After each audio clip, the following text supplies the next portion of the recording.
Everybody, how's it going? I was just warming up there a little bit on a tune that I'm going to show you today. How are you? Hope you had a great week. You are watching the 83rd SongBike Guitar Q&A live stream here on YouTube. Thanks for being here, everybody. I see some familiar names in the chat. I am here for your questions. In between your questions, got a bunch of stuff. We have a very cool sing-along, play-along coming up in a little while. We have plenty to talk about. We have a poll. Let's get right to the poll question, because some of you are thinking to yourself, I don't know who Jonathan is referring to. So let's talk about the poll question, and then we'll get into your questions. When you do have a question for me, put it in the chat with a bunch of question marks. That's how I know your question is aimed at me. This week's poll question is referring to Mike Campbell of the Heartbreakers, Tom Petty and the Heartbreakers. Mike Campbell, an original founding member of the Heartbreakers. And he has a new book coming out soon. I saw that it was available for pre-order. And I sure can't wait to read it. I bet there's a ton of cool stuff in there. If you were hanging out with Mike Campbell, what would you ask him? That's our poll question. Would you want to hear just a bunch of great Tom Petty stories? Maybe so. Would you want some songwriting advice? Because Mike Campbell is definitely involved in songwriting with Tom Petty. Mike Campbell, my favorite Mike Campbell story is that he wrote that song Boys of Summer that became a hit for Don Henley, right? I don't know if he wrote the words, but he definitely wrote the music and maybe some of the words. Anyways, he offered it to Tom Petty, and Tom Petty just wasn't ready for a song at that moment, kind of dismissed it. And eventually it went on to be a massive hit for Don Henley. But maybe Don Henley wrote some of the words or all the words. I don't know. Anyways, would you want to ask Mike Campbell about just his career? How did he start? What's his life story? How did he go from being a young guy in Florida playing a very inexpensive guitar to owning probably dozens and dozens of extremely expensive guitars, for example? If you've ever seen the any Tom Petty documentary, one of the interesting parts is how when Mike Campbell was in a position to maybe audition for the band, so to speak, he had a really unimpressive electric guitar, and that was a bad sign until they heard him play, and then the rest is history. Anyways, so that's our poll question of the week. What would you ask Mike Campbell? What are you hoping that he writes about in his upcoming book? So I'm going to say a few hellos. Wingo, hello. Rock Lobster, John Cavallo, hello. Randy, Matt, hello, Matt. And Bill Collier, I know that's you, Bill, standing in from your mom's living room. There you go. I'm glad you can make it. Christian from Denmark, hello. You guys, nice to see you. In between your questions, plenty of stuff. Okay. I have no idea if I'm going to get to all this stuff. And if I don't, it's okay. It's because you guys are asking a bunch of good questions. A new segment that I will get to today called Tough Love. Yeah, I'm going to lay down some tough love. At least I'm calling it tough love. I'm preparing you guys. We're going to take a deep breath. I'm going to say a few things that cross my mind day after day as I teach guitar lessons. Tough love. It's because I care. So a new segment tonight. Stay tuned for tough love. But it's coming from a good place. Lessons that you'll never forget. There are going to be a few lessons. I hear some first responders responding out there. A lesson that you never forget. We're going to look into, here we go, a chord melody arrangement of Ashokan Farewell. Some of you know it as the theme for the PBS Civil War series.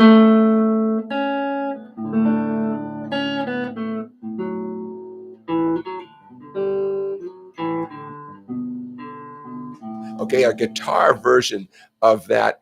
But it's going to be a work in progress. I'm going to teach it to you. I'm going to show it to you. I'll put it up on the screen. But we're going to talk about how it's not done yet, and I'll explain why. Those of you who like chord melody tunes will enjoy this segment. And those of you who like that song will enjoy this. Sounds like a lot of action out there. Other things we're going to talk about this week. If we have time, I want to introduce a concept called the ghost strum. I think you'll get a kick out of it. It's something that I've never talked about before, and it's really, really important. But it's also really easy, the ghost strum. So stay tuned for that. If we have time, I want to show you a little exercise based on twist and shout. Many people ask about memorizing the fretboard, knowing where stuff is, right? The names of stuff. And we're going to use twist and shout as a vehicle to get even more familiar. Who's in town this week? Tomorrow, big ukulele concert across the street. I'm going to remind you about that. For those of you who live somehow in the vicinity, we might want to go to a ukulele concert here in Connecticut. But there's other stuff coming through town. Grammy Awards tomorrow. You guys know I'm totally into the Grammy Awards because of all the people you don't hear so much about. And tomorrow's the big day. So very exciting time in my little imagination. All the Grammy Award nominees, I can only imagine how excited they must be, including dozens and dozens of people who are super talented, but they're just not household names yet. Anyways, I have a few more global guitar greats to share with you, people from all over the planet, some names you might not be familiar with. What else? Did one of you guys buy the $250,000 Telecaster? Michael Bloomfield's Telecaster. They say it's the guitar, the electric guitar that killed folk music. The one Michael Bloomfield played on stage, Newport Folk Festival in 1965 when Bob Dylan went electric. That guitar is up for auction. It was up for auction. Now it is no longer up for auction, and I assume that's because it sold. The asking price was $275,000. If you were the winning bidder on that, let us know in the chat. It's okay if you were not the winning bidder. I get it. But the bottom line is weird. It's no longer in my favorites. So I think it's sold. What does it mean? Ended listings. Okay. Just in case. Okay. I'm going to share the screen. Is this, there we go. Here's screen. Okay, here. If your screen goes dark for a moment, do not fret. Okay, see that right there? Let's click on it. I'm going to click on it where I need to click on it. Who bought it? Who bought this guitar? Oh, come on. Oh, there we go. Okay. All right. And if you did buy it, did you pay the $200 shipping? See that 2 offers were made. A lot of people watching it. It's on sale for 3 weeks. I guess it's gone, right? I guess it's gone. Anyways, who knows, my friends? Who knows? Stop sharing that. Okay. What else is in the news? I think that's everything that I have at the moment. What I really want to get to is your questions. If we have time, we'll talk a little bit about Ernest Ranglin. Ernest Ranglin, who at 93 has some teaching materials out there for you. Ernest Ranglin, absolutely one of the most influential, popular reggae guitar players. Ernest Ranglin, we might talk about that if we have time. Bob Dylan has been posting on Instagram and posting all sorts of very cool guitar stuff on Instagram. No one quite knows what to make of it. But hey, partly it's the variety of cool stuff he's posting, and partly it's that he seems to be posting it at like 2 a.m. It's all right. Very interesting. Hey, Derek Keogh. Derek, you and I are probably related. Your last name is so similar to my last name. I bet we're related. Just slightly different spelling at the end. But welcome, Derek. Welcome, David. Rock Lobster. Yeah, Rock Lobster. Michael Bloomfield was the guitar player on the song Like a Rolling Stone and a lot of other Bob Dylan songs from that era. And he was the guitar player on stage with Bob Dylan playing that guitar at the famous Newport Folk Festival where Bob Dylan also was playing electric guitar. But Michael Bloomfield is a name we all should hold in high regard because he was such a fantastic guitar player, period. His connection with Bob Dylan is interesting, but man, he was going places. He was always going places. Michael Bloomfield. And if you're not super familiar with Michael Bloomfield, check him out. Sadly, he is passed away. He's passed away, but it's a name that we all should be familiar with. Okay, so like I said, if you have any questions, put them in the chat with some question marks. Uh, how about if we get into let's see, let's get into this chord melody thing, okay? Hey, DAC Poet, welcome. DAC Poet says, I would ask Mike Campbell all three of those options. Yeah, hopefully the book is full of all of the above. The book is not out yet. What's the title? Something like Heartbreaker, something like that. Michael Bloomfield's, I think it's an autobiography. Okay, so let's get into Ashokan Farewell. Some of you, as soon as I play the first few notes, you recognized it. Some of you, not so much, and that is okay. Here is what we're going to be looking at here. Let's see if this is, bear with me, folks. Make sure that's easy to read. Yeah. Okay. Going to share that screen. Those of you who know how to do a screen grab, now is the time to do it. You're getting this for free. Okay. But like I said, it's a work in progress. Now, hopefully you guys can see that whole page. There we go. Okay, this is one of 3 pages, as maybe you can see. Okay, so what's going on here? Okay, Ashokan Farewell was composed by a violinist named Jay Unger. It was not written during the Civil War. It was not written for the PBS Ken Burns Civil War series. And yet, so many people found it a remarkable piece of music, and they just loved it, and they assumed it was a Civil War piece because it has that kind of vibe. I've definitely had students over the years ask how you played on the guitar, and there actually is a quiet guitar accompaniment part that comes in a little ways into the tune, but we want to do the melody because the melody is so pretty, and it's not difficult.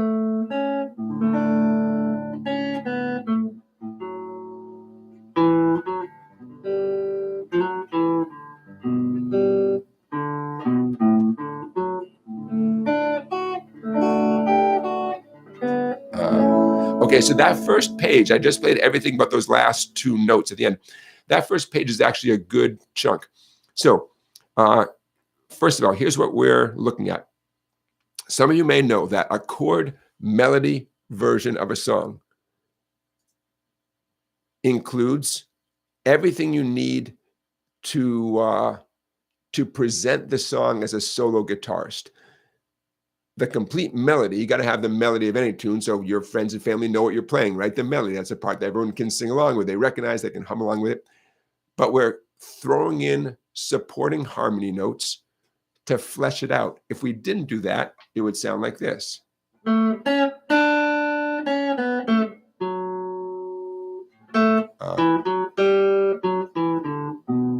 mean, it's okay.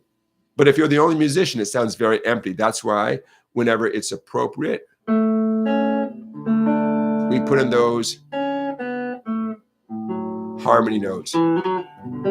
Okay, so that's the number one thing to introduce you to this world of chord melody stuff. Now, it's very important to me to stay in the original key for lots of reasons, including you can play along with the actual song, right? What's better than playing along with the actual song? So this song is the way I wrote it here. I presented it in the key of D. You can see those chords that you need up above, easy chords, right? A, D, G, and D7, easy chords. Much of the time, you don't even have to fret the entire chord. You don't need to fret the entire A chord just to play those first 2 notes in the beginning. But you might elect to hold down the entire chord just because if you're like me, you see the letter A, your fretting hand just reacts to that, and then you can start playing. And that's actually easier because you react so quickly. It's easier than analyzing it and saying, okay, I need 2 on this string, and I need 2 on this string. And just grab an A chord. But that's a personal preference. Okay. Anytime you see a stack of numbers, see I'm putting my little cursor on that stack of numbers right there, the 3, 2, 0. Of course, you're going to strum, or you could do it with your bare fingers, like a pinching kind of motion, like thumb, index, and middle. I should make this clear. You can totally play everything on this page. You could do it with your bare fingers. But if you're doing with no pick, with bare fingers, I encourage you to pluck at the strings as opposed to simply brushing with like your thumb. It's better to be very articulate and use individual fingers. The significance of that stack of numbers is this: the top number in any stack of numbers is the priority. The other two numbers or one, whatever is under the top, however many notes there are, those are there to add accompaniment. They cannot be loud. They are adding harmony. They can't be loud. The top number of any stack of numbers has to come through loud and clear. The other number or numbers cannot overshadow that number, because if it overshadows the top number, that's like singing over the lead singer. The background singers can't sing louder than the lead singer, right? That was bad. That was better.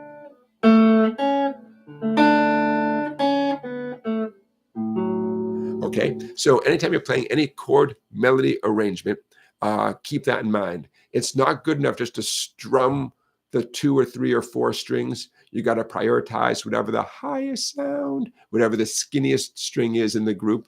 Make sure that's loud and clear. What's the trick to it? You hold the pick loosely as you strum across however many strings it is, 2, 3, 4 strings. You hold the pick loosely, and then you squeeze it a little bit tighter when you get to the note. That's the melody note, the priority. In slow motion, that 3, 2, 0 that my cursor is pointing at in slow motion, I'm kind of exaggerating it, but see that soft, soft, loud. And pretty soon you get a feel for that. Okay, so first of all, there you go. There's how anybody could play Ashokan Farewell as a guitar chord melody instrumental. Imagine you got a gig, you're playing like a local coffee shop, and you have song after song written out in this style, playing these nice melodies. People are enjoying their tea, their croissant. You know, you're on this nice music. Every once in a while, someone looks over you and says, "Oh, I love that song." Oh, life is good, right? Okay. So what can go wrong? What's the problem? Well, I don't like this, because there are very few times that in this key, there are very few times when I get to strum lots of strings. And a lot of times when the harmony, might only involve one other string. And I'll give you an example. Look at line 2, right in the middle of line 2. This song gets down so low. See that right there? I'm pointing at the 2 on top of the 3 right in the middle of line 2. I mean, it's so low down there. I can do it. You can do it. But it's so unsatisfying. So because I'm staying in the key of D, the original key, and because I'm staying in my comfort zone, probably the same as your comfort zone, the first 3 or 4 frets, right?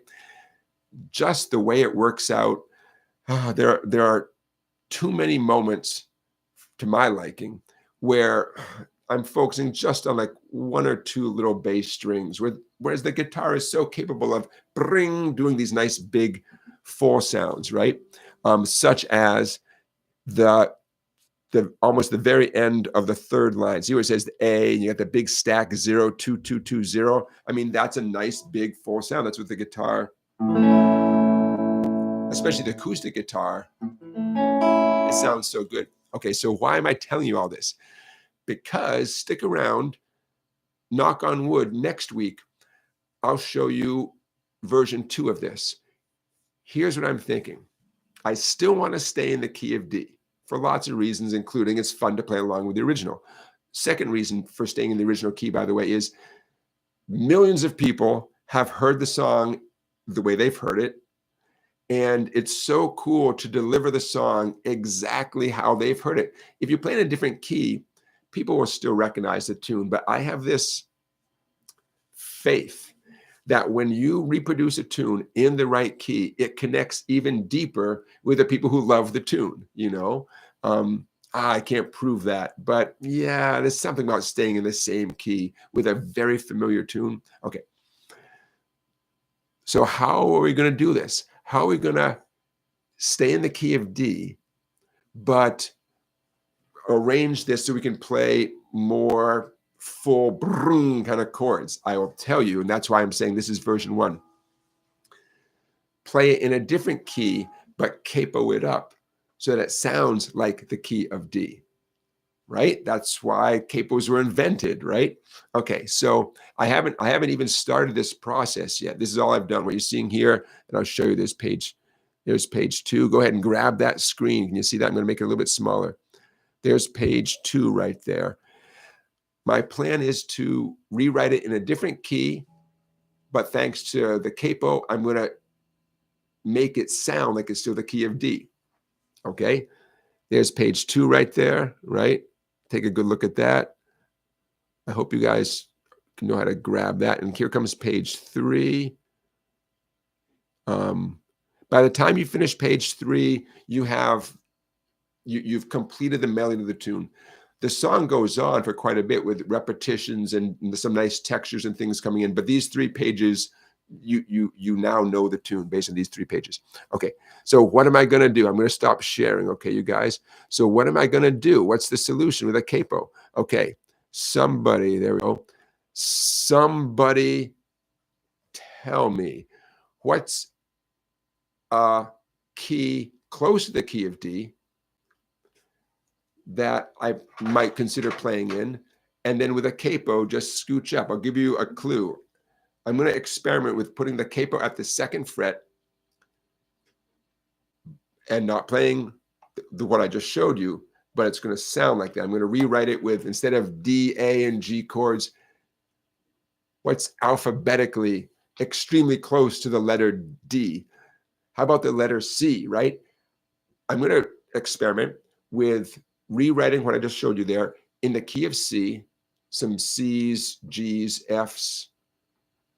Those of you who are scared of F, it might not involve the entire F chord. It might be a fragment of the F chord. Okay, so that's my plan, hopefully this week. Take what you just saw, rewrite it in the key of C, capo at the 2nd fret. It'll still sound like the key of D. You can still play along with the original. If that doesn't work, I don't know. We'll see. But you guys know, back in the fall, I did this book, the SongBike Chord-Melody Songbook Vol.1, and for sure, Ashokan Farewell will be in Volume 2. What is Ashokan, says Rock Lobster. My understanding is there is a music camp in maybe upstate New York, like that kind of thing where I could go away for a week, 2 weeks, and go to this music camp and study blues guitar, bluegrass banjo, whatever, for a week. Very cool camps. There are these camps like this all over the country. They're very cool. I did one time in West Virginia, and it was so cool. So Jay Unger, who wrote the song, he wrote this beautiful kind of melancholy violin instrumental called Ashokan Farewell as kind of a goodbye song when he was at the camp as a teacher. And so he wrote this song to sort of, communicate his sadness that the camp was over. And somehow that got picked up by Ken Burns and turned into the theme of the Ken Burns PBS series about the Civil War from back in the mid-90s. Was that when that was, the mid-90s? And oh, there you go. Val is letting us know it's named after a lake in the Catskills. There you go. Upstate New York, right? For those of you who maybe aren't 100% familiar with the Catskills, a mountain range, right, in upstate New York. Yeah, Ashokan. So, and some of you may have never heard that song ever. I get it. But some of you love it because it's one of those tunes that it just goes right to your heart, Jamie is saying there's a reservoir called the Ashokan Reservoir. Interesting. So, yeah, so you never know. So when you write a song, you never know when it might get another life someplace else, right? It's not the craziest idea. And something about instrumentals, right? Instrumentals they can be background music, nothing wrong with that, but they can also take on this life as like this identity. And I think my understanding, I didn't watch the whole Civil War series, but my understanding was that song was used constantly throughout the whole series, and people thought it was a Civil War tune. Okay. Anyways, thank you guys for humoring me with that. It's a work in progress, but I look forward to sharing my results with you. And especially when I get like the best version of it, the version that checks all the boxes. In the right key, relatively easy to play, nice harmonies. Yeah.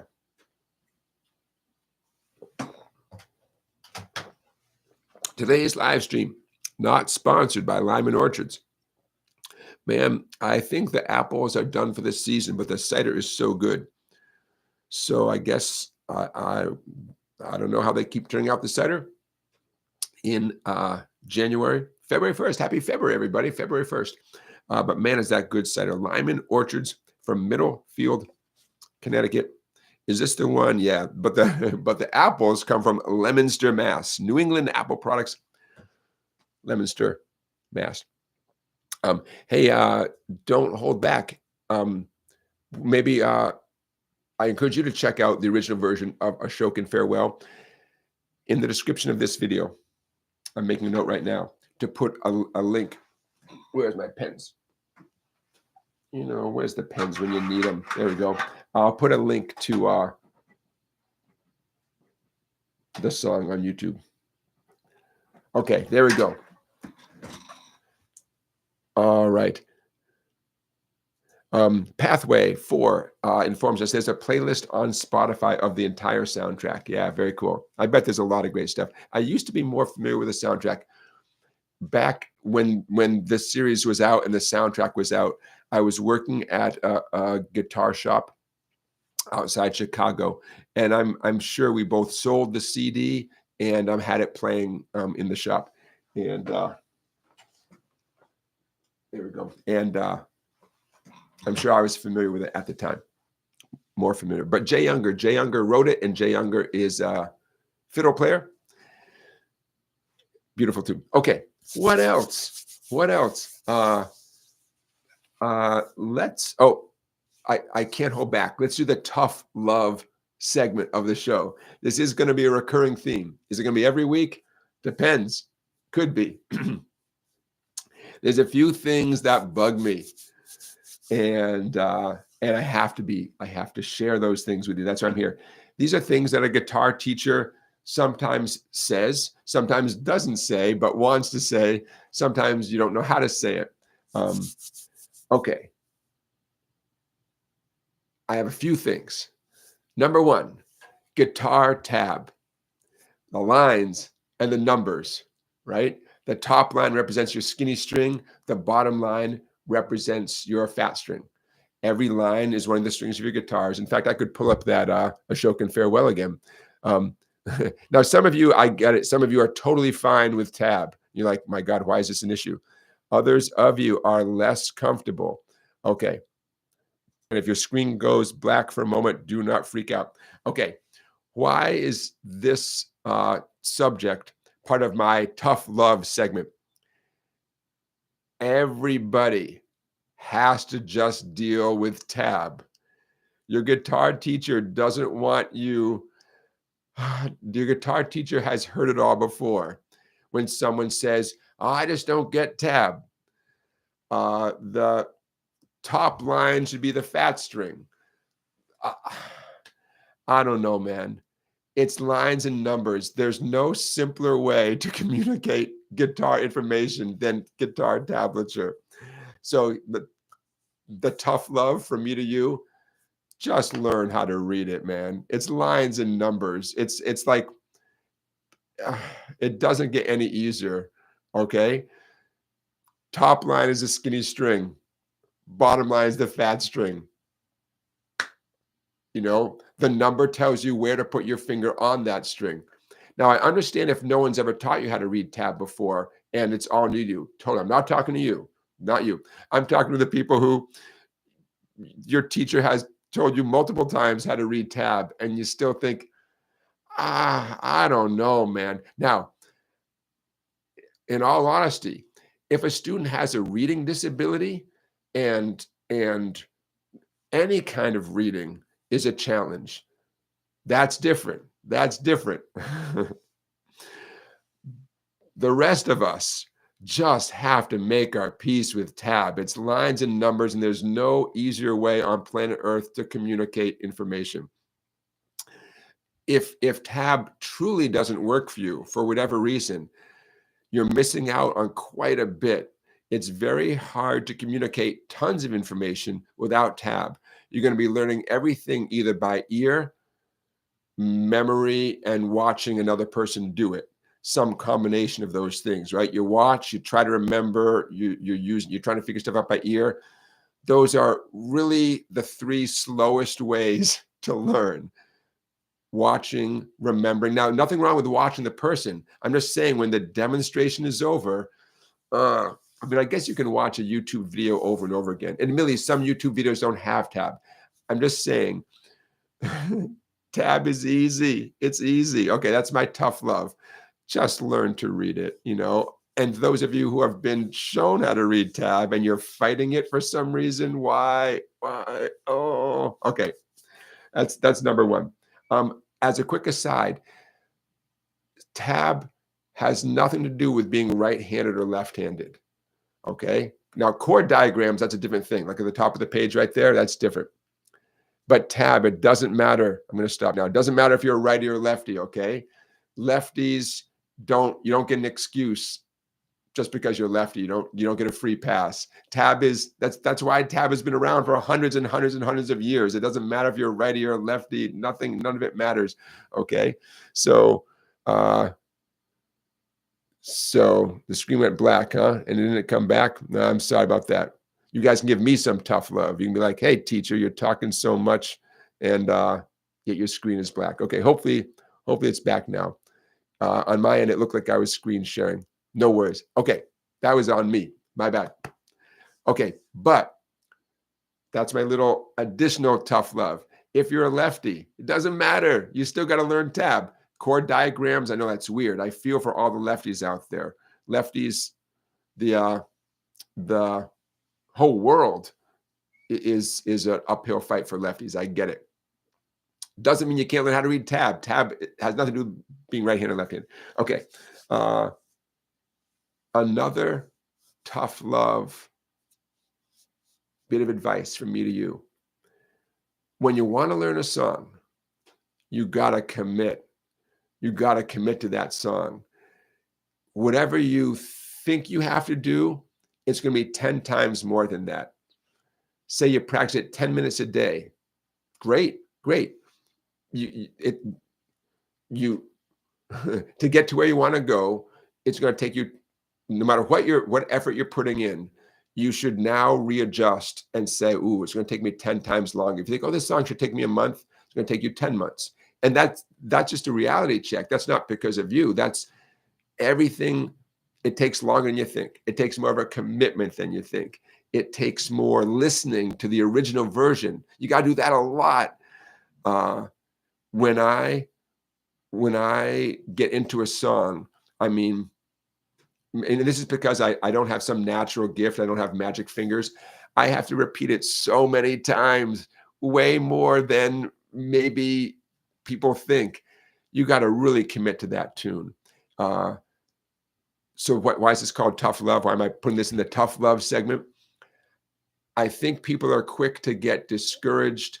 People are amazed that after 2 weeks, they don't sound much better on a song. I get that. All of this is frustrating, right? All this is frustrating, but that's the tough love statement of the moment. You got to commit to that song, man. You have to do it way more than you think. You have to analyze every detail, every finger moment, every finger movement. I mean, every little detail. Now, some of you do that. Maybe we all do it. I'm just saying that you have to double down, triple down on those efforts. Not because there's anything about you.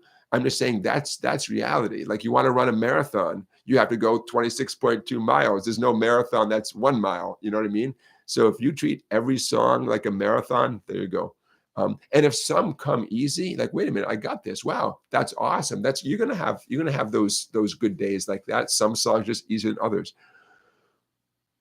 But that's what I want to share with you in general. Oh man. I mean, you got to really sink your teeth into something and spend a lot of time before you get to where you want to be, you know. And if you're not where you want to be, that's okay. That's the life, you know.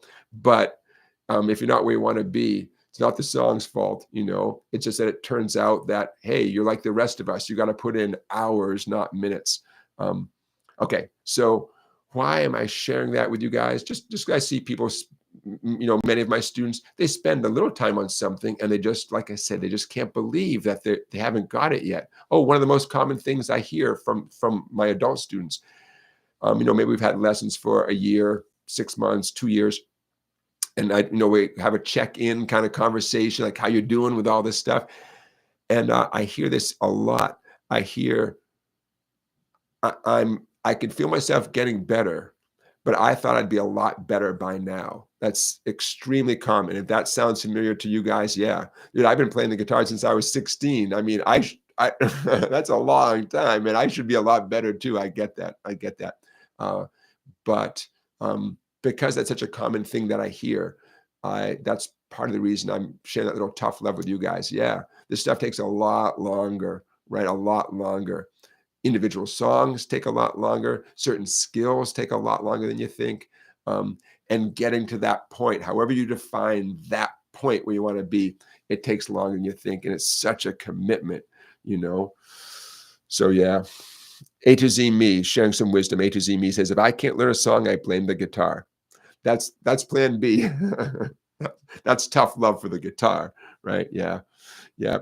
So now I'm saying all this, and I'm going to move on in a minute, because I want you to feel like you're part of the club, like join the club. Yeah. Yeah. If the song you thought was going to take a month is sounding a little bit better and it's been 6 months, yeah, that's about right, you know. Yeah. William Sweet is asking a question. William says, do you play harmonica with your guitar? When I was a young guy, I did. I had the whole like harmonica rack thing going on, kind of huff and puff. I could do it a little bit. I mean, it wasn't advanced harmonica playing, but I could, you know, I could make a little noise. Yeah, I never got into it. Man, harmonica is a beautiful instrument. Small, relatively inexpensive, although you can drop $50 on a decent harmonica like that. I mean, and harmonicas aren't built to last forever either. Harmonica can turn into an expensive endeavor, but what a great instrument, right? What a beautiful, beautiful thing. Toots Thielman, anybody out there familiar with Toots Thielman and the chromatic harmonica? Oh man, Stevie Wonder. I mean, any chromatic harmonica has a little valve you press in as you're playing, and that allows you to essentially play all the notes, white notes and black notes, if you think of like a piano player, flats and sharps and everything. But even just a good old, you know, Hohner Marine Band harmonica, 10 holes. What a beautiful instrument. Okay. Thank you for hearing. Some of you maybe didn't need to hear that tough love business because you are very familiar with everything I'm talking about. Others of you just know that I'm coming from a good place. I'm encouraging you. I'm saying, hang in there. Hang in there. Whatever you've been doing, you might have to double it, might have to triple it, you know, more time, more effort, more focus, quit your day job, you know. And by the way, it's just, this is what I've learned based on my own experience, you know. I had a big book of jazz chord melody arrangements of jazz tunes, 30 really good quality arrangements, I mean, really nice stuff. And I worked so hard on maybe 20 of them. And I got to the point where I could play 20 advanced jazz chord melody tunes, right? I mean, I worked so hard, I could do it. All 20, I played them really great at this speed. Right? Hear those finger snaps? I mean, not ready for prime time. I could do it. I could teach someone else how to do it. I just couldn't get them fast enough. Maybe a better guitar player, maybe respect the people who can do it. I learned a bunch of awesome chords. Oh man, my hand got such a workout. Pooba John says, what's the best key to get harmonica? You know, one thing to think about would be to get a harmonica in a key that you play the guitar in a lot. The guitar, we play a lot in the key of G. So getting a G harmonica, D, how about G, D, and C? Maybe E. So G like golf, D like Delta, A apple, C Charlie, E echo. But some of you may be aware that blues harmonica, it doesn't have to do with the harmonica you buy, even though Hohner does offer a harmonica called the blues harp. If you want to play blues, you buy a harmonica in a different key from the blues song you hope to play with, called cross harp playing. Because harmonica is essentially a basic 10-hole harmonica, is built to play a do, re, mi major scale kind of sound, not a blues sound. The trick then, the workaround, is you use a harmonica in a different key to access the bluesy notes you're going to need, called cross harp playing. And I'm pretty sure any blues harmonica playing you've ever heard in your life, that's how you do it. So if you want to play blues in the key of G, you do not buy a G harmonica. And if you're curious about more, you could Google cross harp harmonica playing. I'm sure there's a million YouTube videos out there. So Puba John, if you're going to be playing like a Neil Young song with lots of G's, C's, and D's, or a Bob Dylan song with A, D, and E and stuff, then the harmonica should be in the same key as the guitar part. It's only the bluesy stuff where you're buying in the quote wrong key. In terms of Puba John, you asked which key is lower. Yeah, I don't know. I don't know how to. I'd have to compare them because I'm not sure. You could have a harmonica could be in the key of G, but it could sound like a higher series of notes in the key of C or lower. I don't know. William Sweet says, does Bob Dylan know how to play harmonica? Because sometimes it doesn't sound like it. Yeah, I'm a big Bob Dylan fan, but I hear what you're saying, William. I've heard people speak very respectfully. People who analyze Bob Dylan as a performer, they speak very respectfully about his harmonica playing, and I don't know. That's I like it because it's Bob Dylan playing it. But if I were to get really into harmonica as a musician, like if I want to go out and gig as a harmonica player, I'd study a lot of people way beyond what Bob Dylan does. I mean, there's people who, that's their thing, right? And with all due respect, I would study those people. I wouldn't turn to Bob Dylan as like the harmonica expert. Some of you guys might remember Howard Levy a while back, months ago. I was talking about Howard Levy, former member of Bella Fleck and the Flecktones. Howard Levy was a guy who would come into our music shop back in the 90s when I worked out there in Chicago, because he lived in the Chicago area, and he'd come in and hang out for a little while. And that's, Howard Levy developed a technique where doesn't matter what key the harmonica was built in, he could get any of the 12 notes out of that harmonica. And I'll let you Google that and find out all about Howard Levy, but fascinating guy. And he's alive and well, performing out there all over the place. He's no longer with Bella Fleck and the Flecktones. But yeah. Hey, Willie Snyder, thanks for joining us. Willie says, hey, Jonathan, first time seeing your video this year. Yeah, I'm here. Yeah, A to Z Me is bringing up Stevie Wonder. A to Z Me says, Stevie Wonder was an insane harmonica player, different approach than Dylan. Yeah, well, Stevie Wonder is a force of nature. Stevie Wonder checks all the boxes. Play a game with me.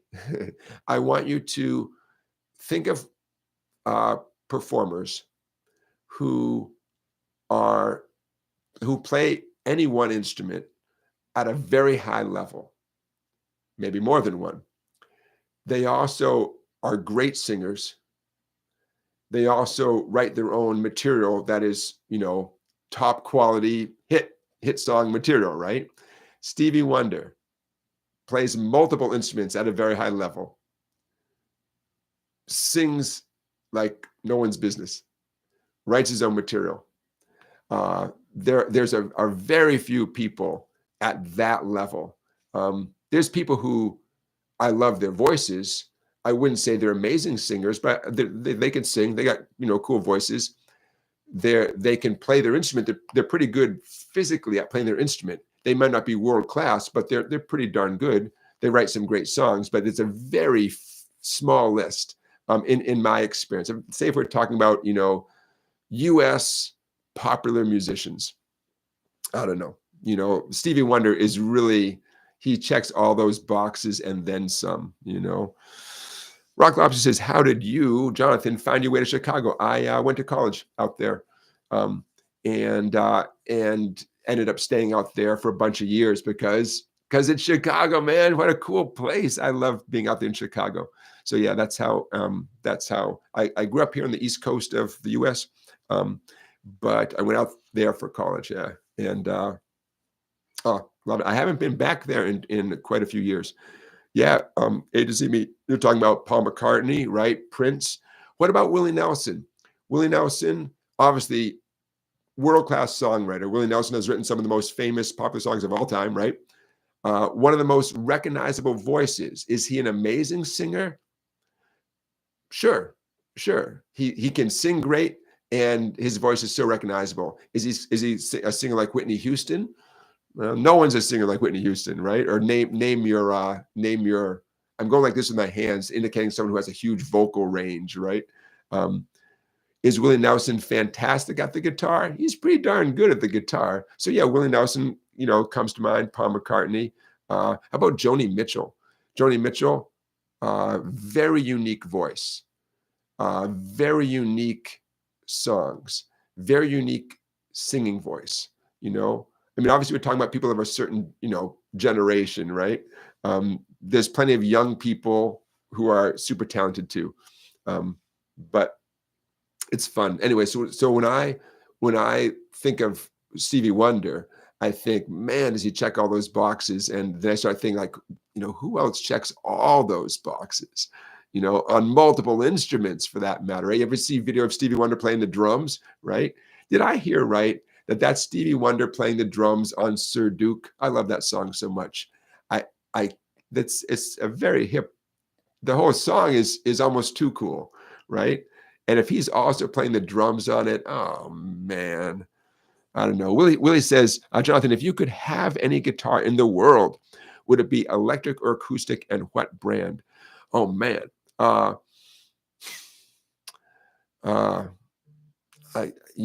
one, but I think I would go with acoustic, even though I love my LSL electric guitar very much. Because acoustic always feels good and sounds good. There's always a place for an acoustic guitar, whether you're talking about concert stage, recording studio, your backyard, you know, there's always a place for an acoustic guitar. And what brand? Tough one. I mean, I really like my Martin guitar. Tough one. I've never loved Gibson acoustic guitars. Nothing against them, but I've never bonded with those. There's other big brands out there. Wow. Tough one. I'll tell you what, any guitar in the world, okay, it would be a used acoustic guitar. And you know, it'd be really cool, since we're fantasizing, if it had a pedigree, so to speak. That would be so cool. Like an acoustic guitar played by, you know, John Lennon on a famous recording, or played by, you name it, you know, something with that. Oh, that would be awesome. That I'd rather have that in any condition, than just a right off the shelf Taylor or Martin or Gibson. That would be, since you asked me, yeah, a used acoustic that was used, you know, on some awesome recording by some awesome person. Oh, that'd be so great. There you go. A to Z Me says, Joni Mitchell taught Bob Dylan open tunings. That's an interesting story, but no, he would have, in my guess, that he would have picked up on that as a young guy in New York. Although I'll say this, I don't know, but I have never heard that story. I would assume he picked it up as a young person, picking up all sorts of guitar styles in New York. You know, it seems like it's almost like he went to graduate school. Like, it's one thing to be at home as a young guy playing your guitar, but then you go to a big city with lots of other guitar players and you learn stuff fast. If I was even more of a crazy Bob Dylan person, I'd be able to point to a tune, you know, from his debut album or his second album, where he played an open tuning, and but had not met Joni Mitchell at that point. I'll say this, Joni Mitchell, because she is so unique and creative in how she tunes her guitar, I can see her influencing anybody who thinks, man, I want to sound different, and that's a great way to do it. Tune your guitar any way that pleases your ear, and just, you know, go crazy and come up with your own unique kind of song.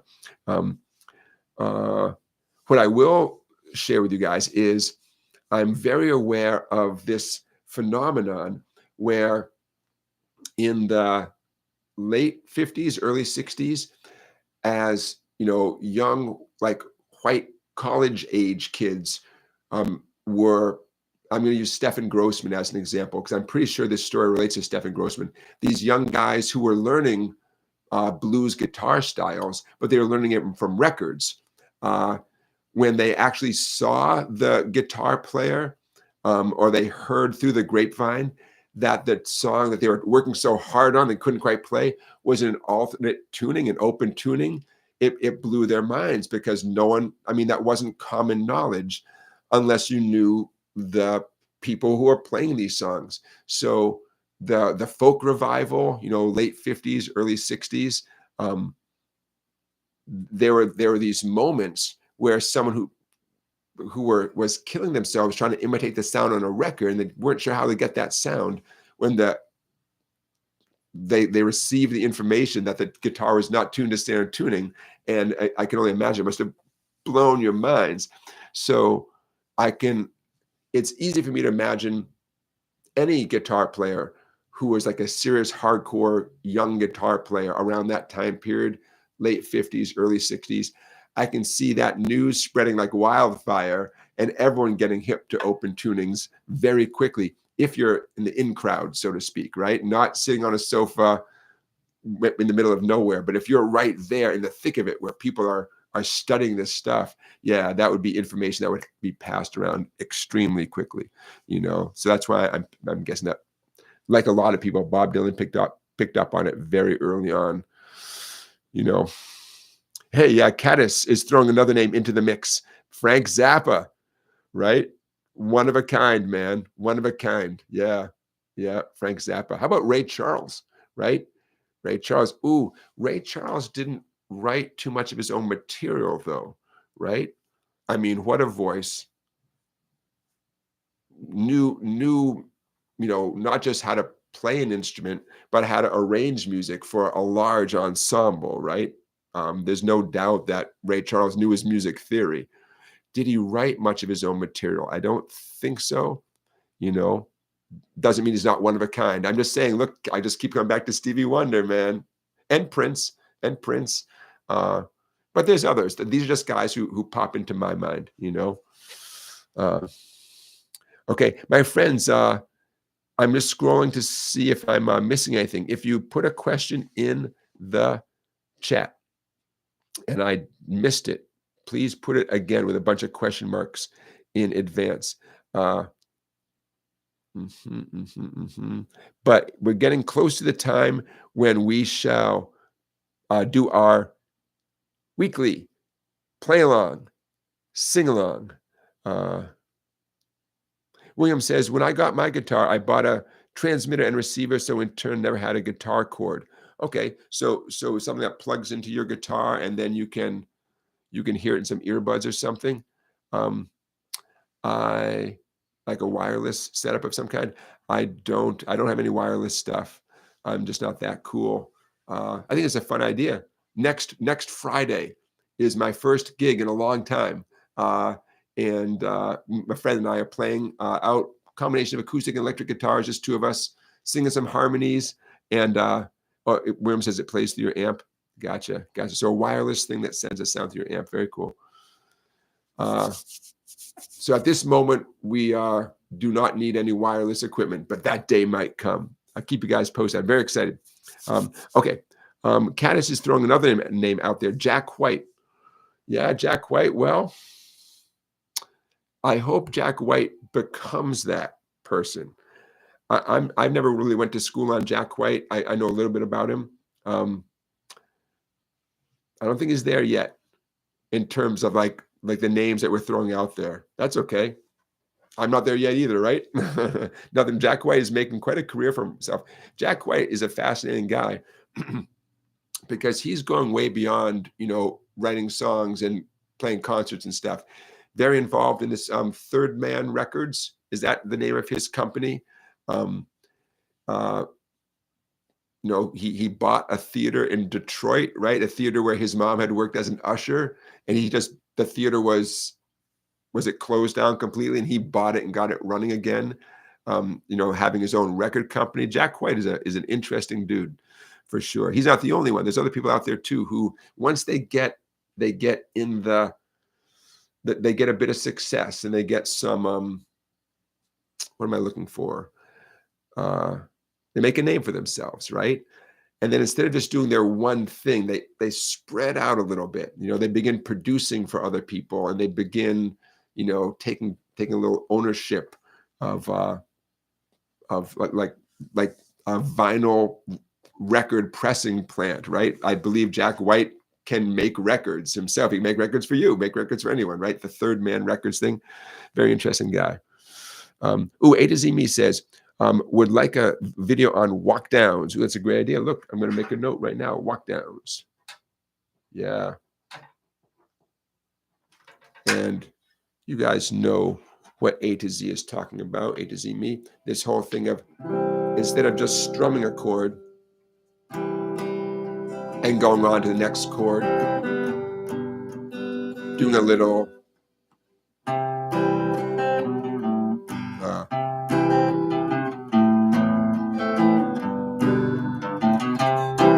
a little up and down kind of stuff. Yeah, we could do that for sure. For sure. Pooba John says, where are you playing? Pooba John, in Westbrook, Connecticut.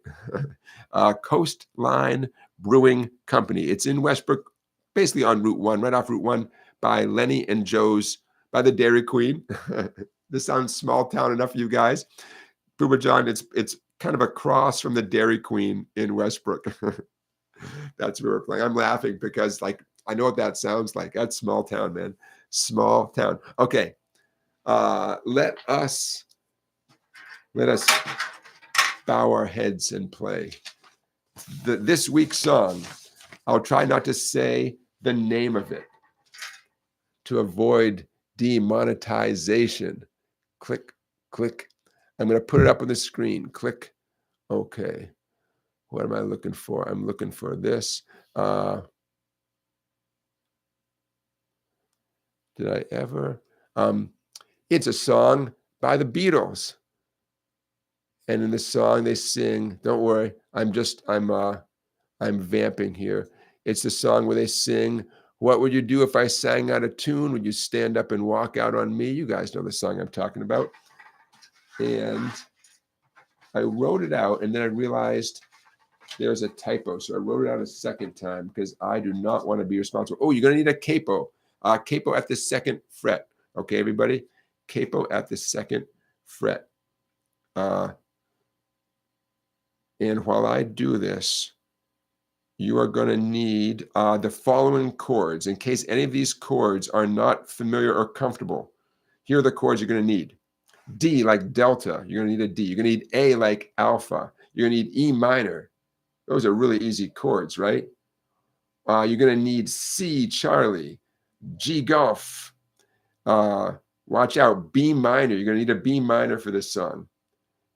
Easy peasy, right? B minor, no big deal. At the very, very end, I mean, just about when the whole song is over, you're going to need a B flat chord. How are you going to do a B flat chord? Take your A chord, move it up one fret, an A chord up one fret, and you're going to have a B flat chord with one big important piece of information. Only strum the second, third, and fourth strings, okay? And this comes at the very end. Those of you who are sweating right now who are thinking, I don't know a B flat chord, do not stress. It's at the extreme end of the song. And I have to admit, it's not the most important chord in the song. But hey, if you've never played a B flat before, this is going to be your chance to play a B flat chord.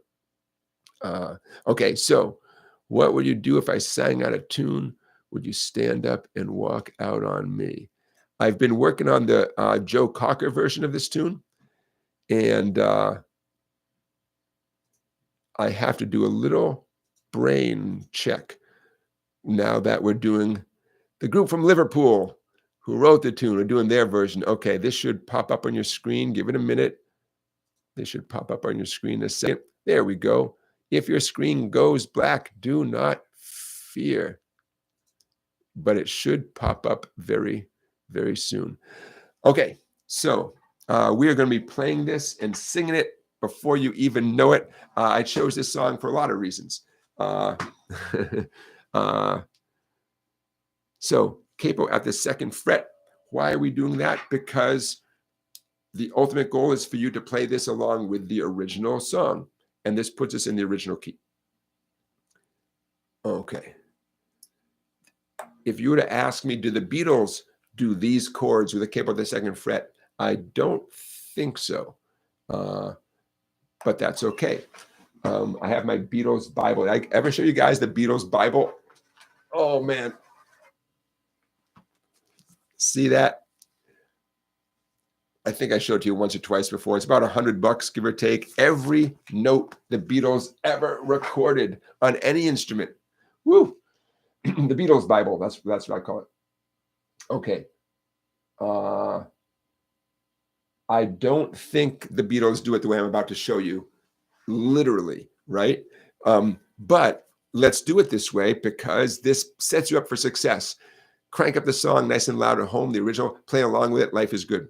And then if you're so inclined, you can do a deep dive and say, okay, exactly how did the Beatles do it, et cetera, et cetera. Okay, let's make this quick, man.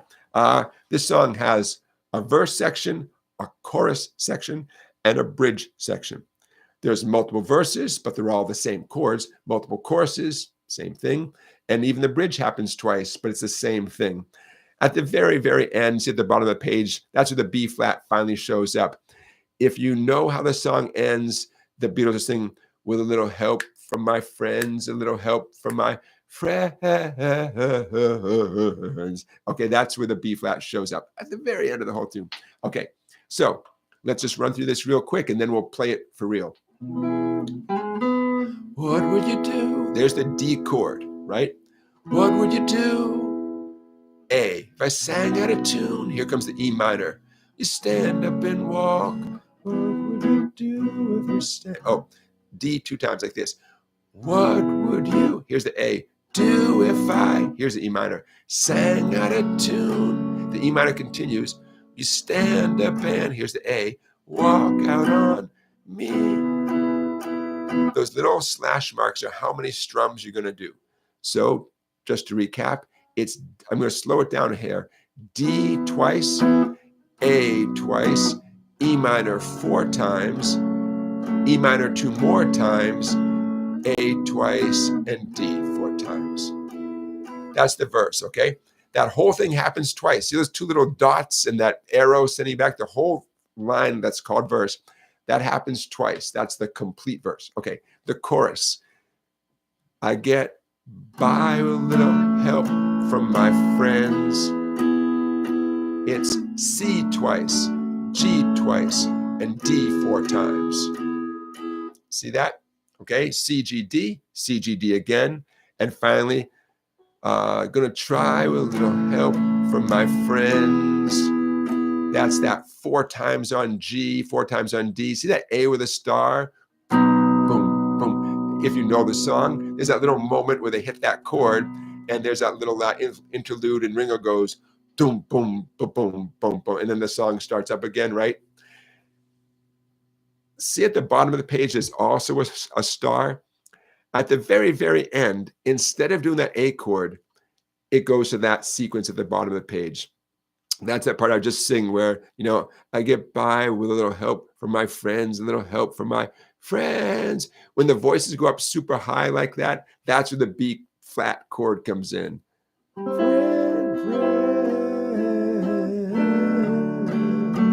I'm not great at singing that part, but that's where that comes in. Okay, so verse, that whole line happens twice. Chorus, it's just what you see, what you get right there, the C's and G's and D's with that little A at the end. What happens next?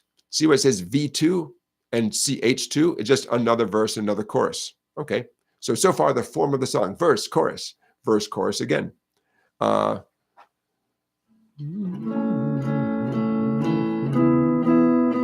The second chorus going into the bridge, it does not have that A with the star. It goes right into the B minor. The B minor, need anybody. The B minor is right where it's saying need. Need anybody.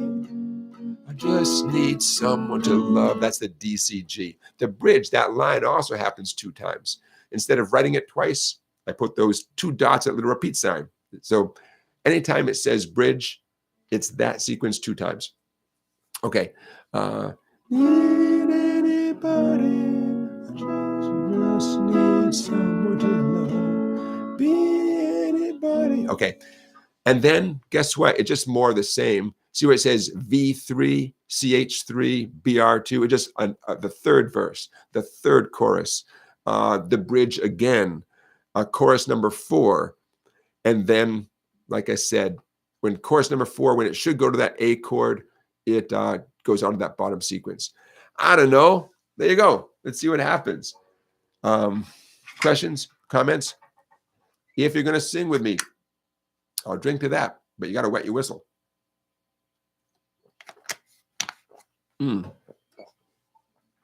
Guys, we're all friends here. And look at this. We're friends and we're playing with the help from my friends. Let's do this. Let's do it together.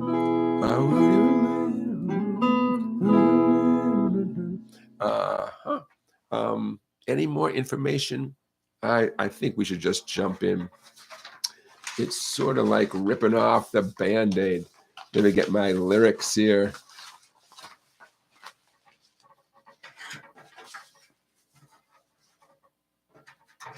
Okay. By the way, this has got to be maybe the ballpark 60th song we've played. Can you believe that? 60 songs? What would you do? Okay, let's do this. I will see you on the other side. 1, 2, 3, 4. What would you do if I sang out of tune? Would you stand up and walk out on me? Lend me your ears and I'll sing you a song, and I'll try not to sing out of key. Oh, I get by with a little help from my friends. Oh, I get high with a little help from my friends. Oh, I'm gonna try with a little help from my friends. Boom, boom, boom, boom, boom, boom. Do you believe in a love at first sight? Yes, I'm certain that it happens all the time. What do you see when you turn out the light? I can't tell you, but I know it's mine. Oh, I get by with a little help from my friends. Oh, I get high with a little help from my friends. Oh, I'm gonna try with a little help from my friends. Do you need anybody? I need somebody to love. Could it be anybody? I want somebody to love.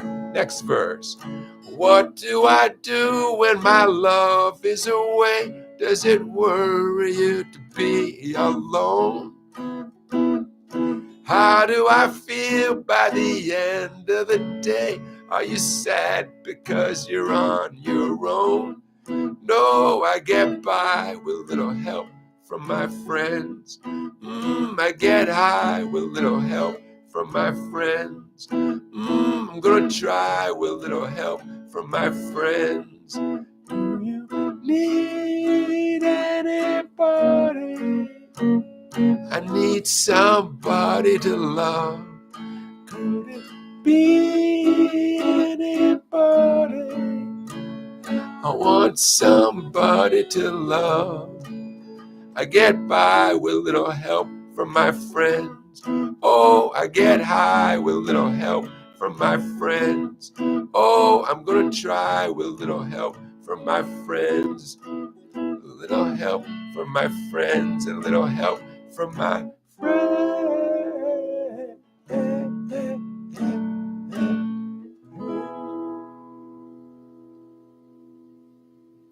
All right, we made it. Any injuries? Did I stick with the form? I don't know, man. I started sweating when I started singing the third verse for the second verse. Oh man, yeah. There you go. All right, now, like I always say, now you've started, right? The ultimate goal: crank up the original, play along. Regardless of the exact thing that just happened, what you see on the screen, that that is the form of the tune. Uh, I think I was pretty darn close. The tape will tell. We'll roll the tape back. I think I had this structure pretty right. Okay. Anyways, there you go. There you go. This tune checks a lot of boxes. Relatively easy chords, relatively slow tune, no fancy strum pattern. And Pooba John says, I lost my pick and broke a string. No, no, that's like pew pew. You got I hope you're joking, but you know what? Hey, things happen, right? The show must go on. It must go on. Uh, um, A to Z Me says, how great were those guys? They wrote classics for Ringo to sing. So now I don't know. Ringo, I thought Ringo wrote this tune. Ringo didn't write this tune. I thought Ringo wrote this. Ringo sings it, right? I guess I kind of assumed he wrote it too. No. A to Z Me, you may totally be right. Ringo. Did I hear that Ringo is back on tour with his all-star band? I think he is. I think he is. Randy is reporting only minor injuries. Yeah. So I had to make a decision. And you guys, I'm sure you can relate to this. The bridge goes up really high, right? So do you sing like a falsetto, or do you sing it down an octave? I mean, if you're trying to stay in the original key. For those of us who don't have that trained voice or the big range, like, you got to make, or you do what my friend and I do. Whoever can sing the high part, you sing the high part, and then the other person sings a lower harmony or whatever, right? That's how you do it. A to Z Me says Ringo wrote Octopus's Garden, right? And George, I know George was involved. I have no idea if George contributed in a material way, but I know George was extremely supportive of Octopus's Garden, right? And I have to admit, I love Abbey Road. I don't love the song Octopus's Garden, but George's guitar playing is so tasteful that I can get over myself and just enjoy the song for the great guitar playing from George Harrison. Beginner Guitar Lessons is our moderator. Beginner Guitar Lessons is confirming that Ringo wrote Octopus's Garden. Thank you for being here.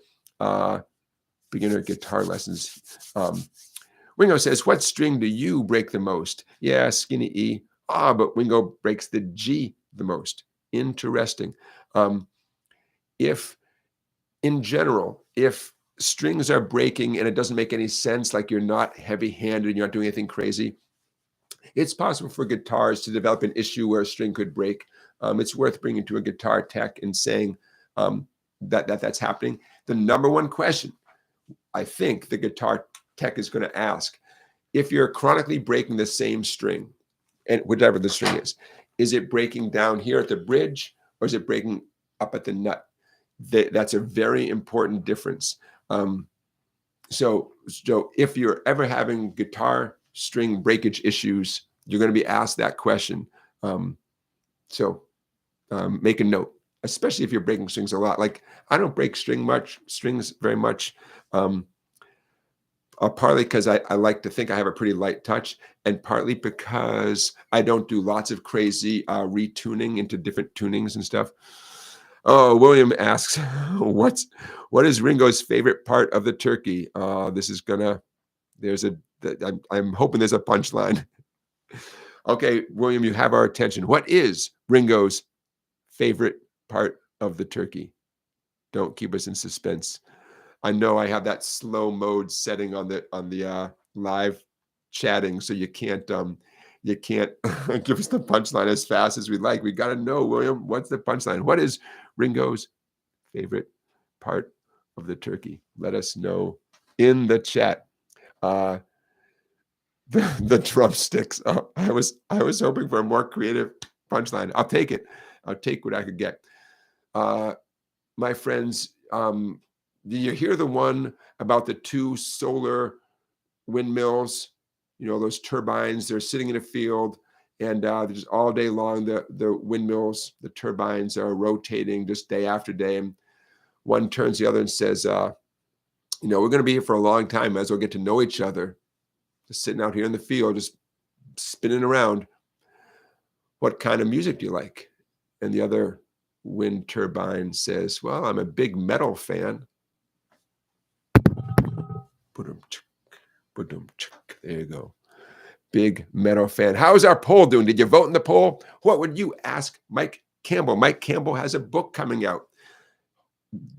Hopefully the book covers lots of stuff. If you were to hang out with Mike Campbell, if you were to get the book and crack it open and hope, oh, I hope I read about what? Would you ask Mike Campbell just for a bunch of fun Tom Petty stories? That'd be great. So far, 41% of you are voting for the Tom Petty stories.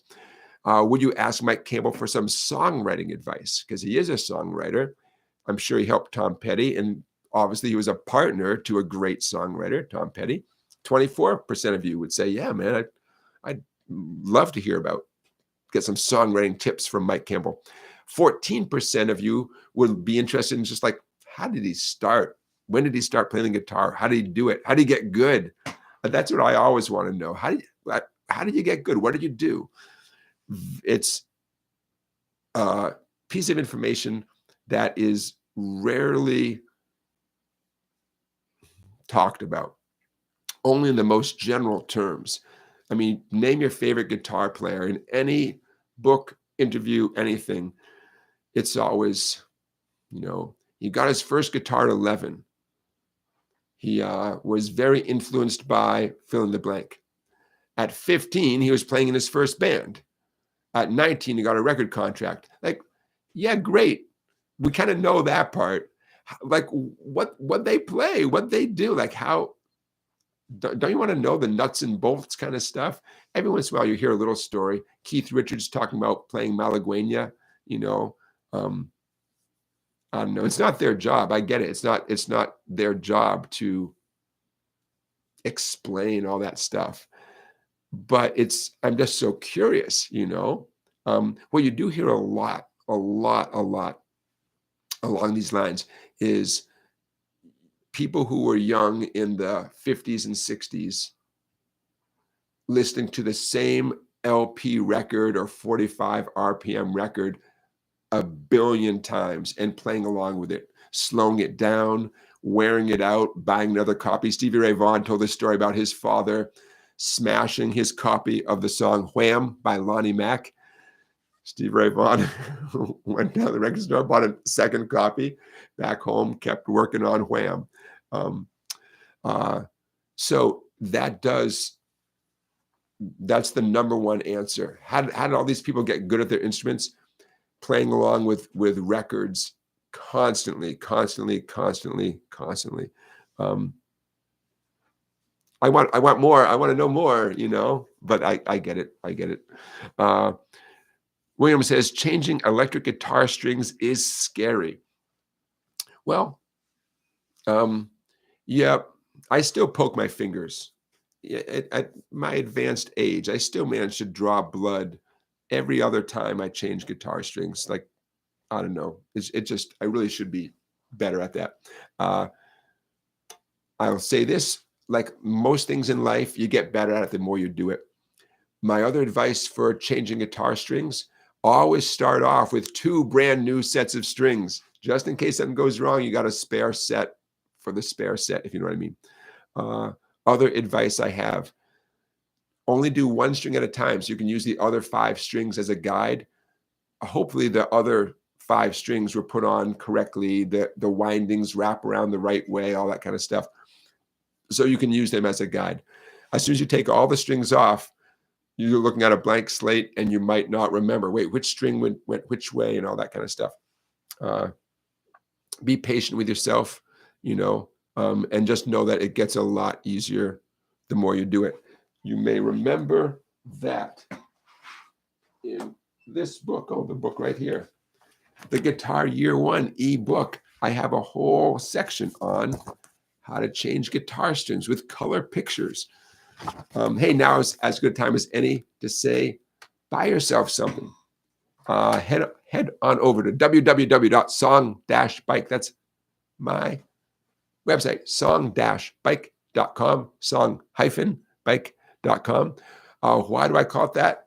I love songs. I love bikes. There you go. As a kid, I love songs and bikes. And get yourself an ebook. You can get yourself a hard copy book like that. If you get this one, I personally mail it to you, because who else is going to mail it? Of course, it's me. I don't have a staff, I have a nice cardboard mailer. You get it in the mail in a couple of days. Very cool book. The book is called Easy Guitar Chord and Lead Tricks, published by Hal Leonard Publications. Hey, this book has been out for a few years now, 2021, still in print. Dig it.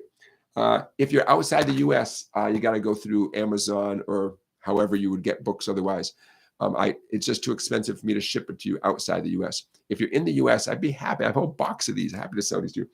But there's a million other things at the website that you might be interested in. All these electronic books like the Strum Pattern Bible. Oh, don't forget, you guys, get yourself something for free. Free. The SongBike Blues Guide with accompanying video. The link to the video is in the description of this live stream, and the book is free. You get it delivered instantly to your email inbox. So yeah, get yourself something for free. Rock Lobster is throwing us some song bucks. Thanks, ma'am. I appreciate that.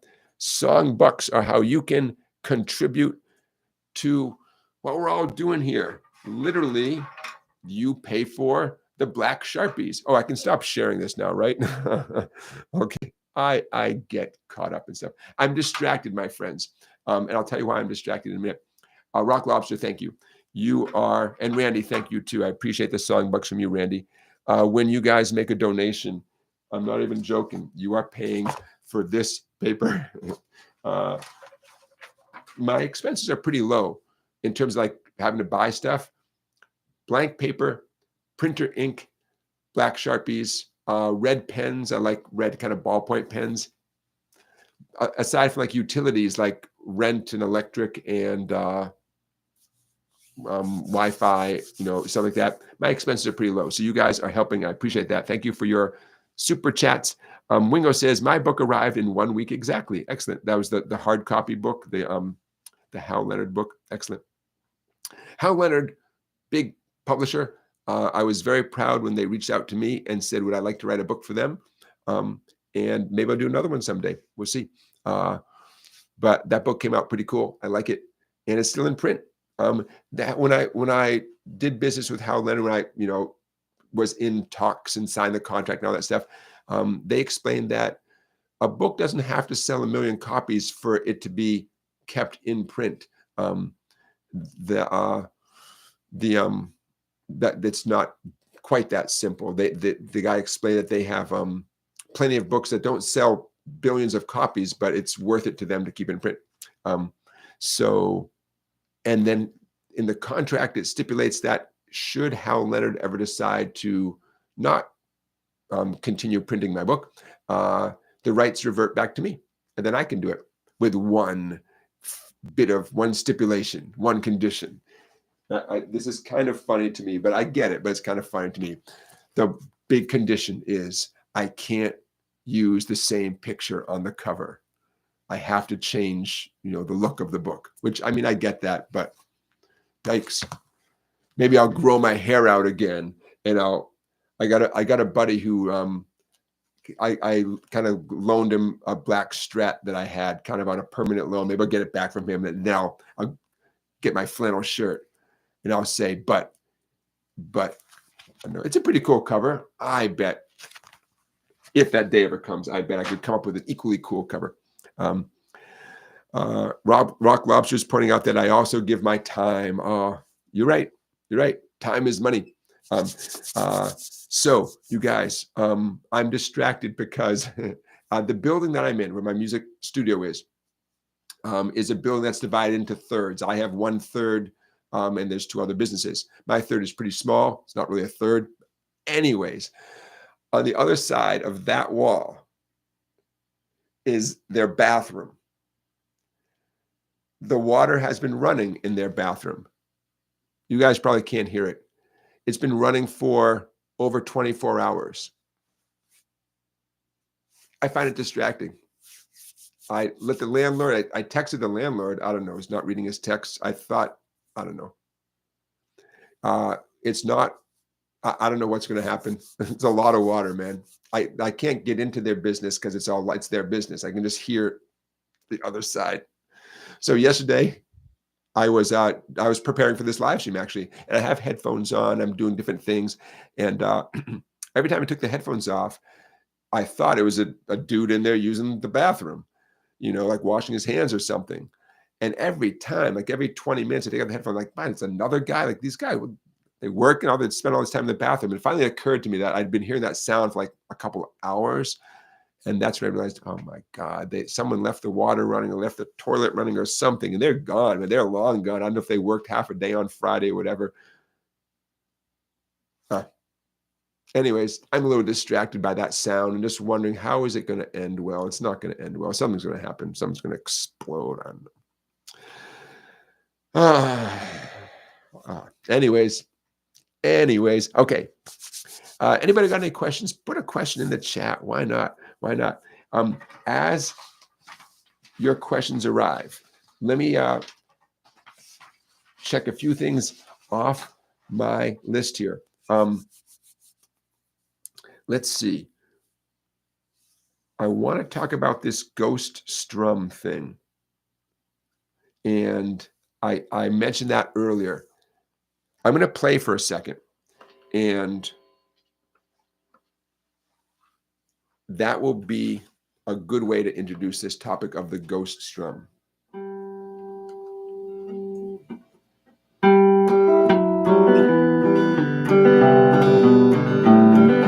You're turned down just a little bit.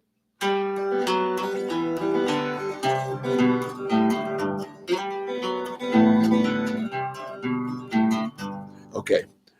What am I doing? I will tell you. Hold on a second here. Okay. I realized that this was something that I did a lot, and I realized that it sounded harder than it was. And I thought, man, I should really show this to people, because if I could do it, you could do it. That might ring a bell. Anybody? What song was that right there? I'm just using this as a good example.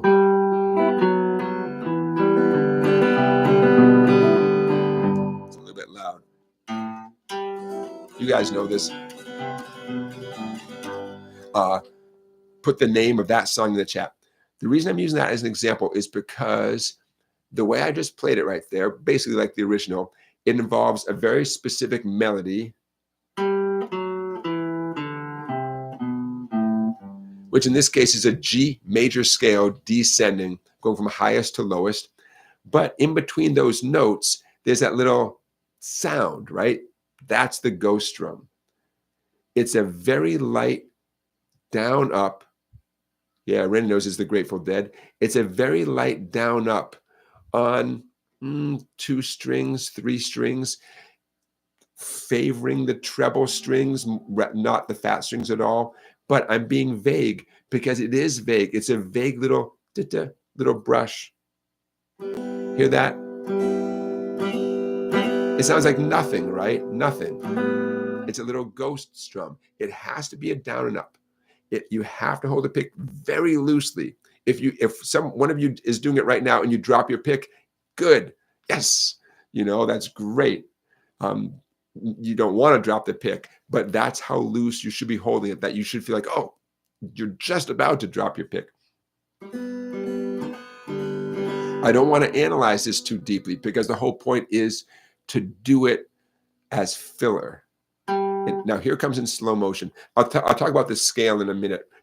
The scale is super important this walk down from, you got it, Rock Lobster, Friend of the Devil. It's super important, but that's the easy part. I want to call your attention to this little chicka sound. Boom, chicka.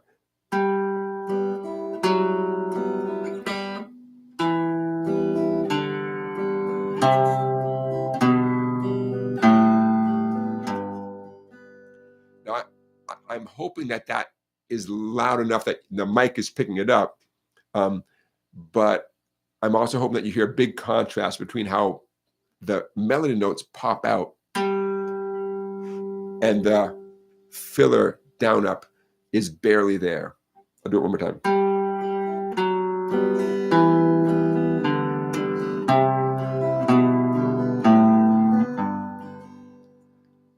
The faster you go, the more impressive it sounds.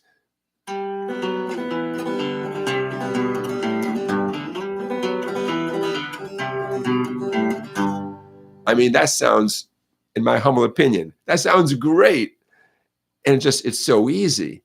A little bit of practice. Now, here's why you need practice. Not because you're asking your fingers to do something bizarre.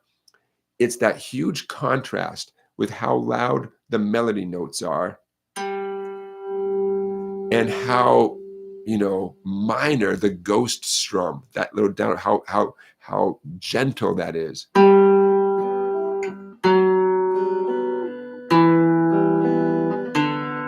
If there's any physical trick, it's you squeeze the pick harder for this, and then you immediately just relax your fingers, relax your grip on the pick for that. Okay, so what am I doing?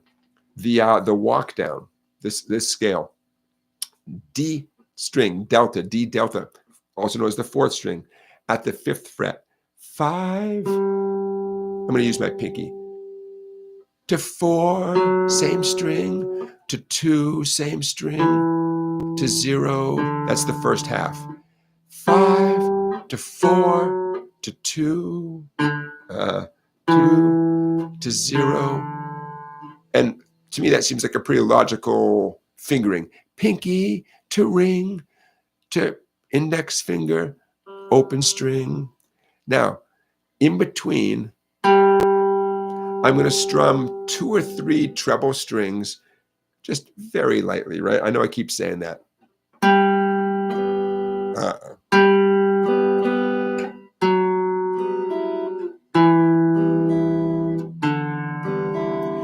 Those open treble strings, they might not even sound good if you're going super slowly. Don't let that distract you. You're going to be going so fast, no one's going to be analyzing how those strings sound. This is going to sound weird. The less you think about this ghost strum, the better. The last thing you want to do is analyze it. It's a light down up on the skinniest strings, 5, 4, 2, open. That's half. The second half, 5th string, 3rd fret. That's the note C, as if you're playing a C chord. You're not going to play a C chord, but it's as if you're playing a C chord. 5th string, 3rd fret, 5th string, 2nd fret with your middle finger, 5th string open, and finally 6th string, 3rd fret. Okay, 3. I will put this in the description of this video. Okay, so you don't have to memorize this. Don't worry. Okay. So I'll verbalize it and play it, and then I'll stop talking and play it. 4th string, 5th fret, 4th fret, 2nd fret, open. 5th string, 3rd fret, 2nd fret, open. 6th string, 3rd fret.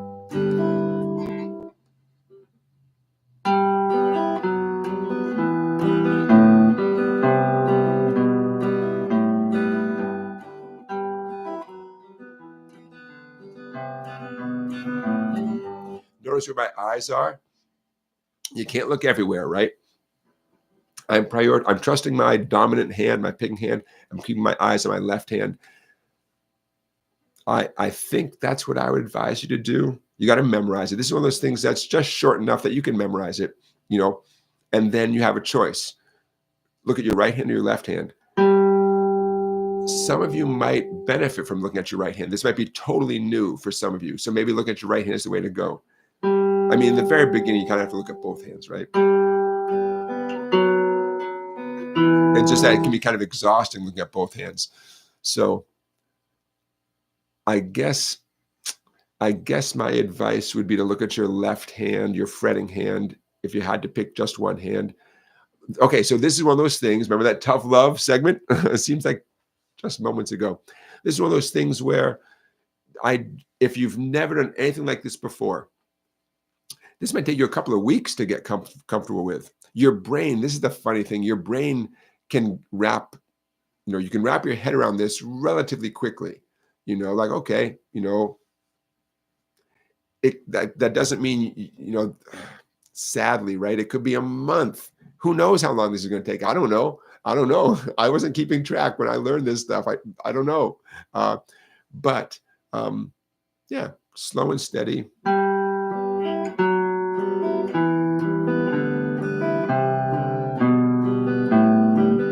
We call that the friend of the devil exercise. Just so you know, I'm going to turn down the volume a little bit.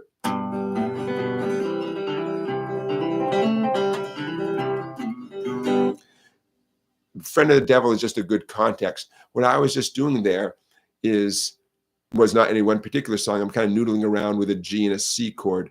But it's if that sounded kind of like, whoa, fast guitar playing, it's because of that ghost strum.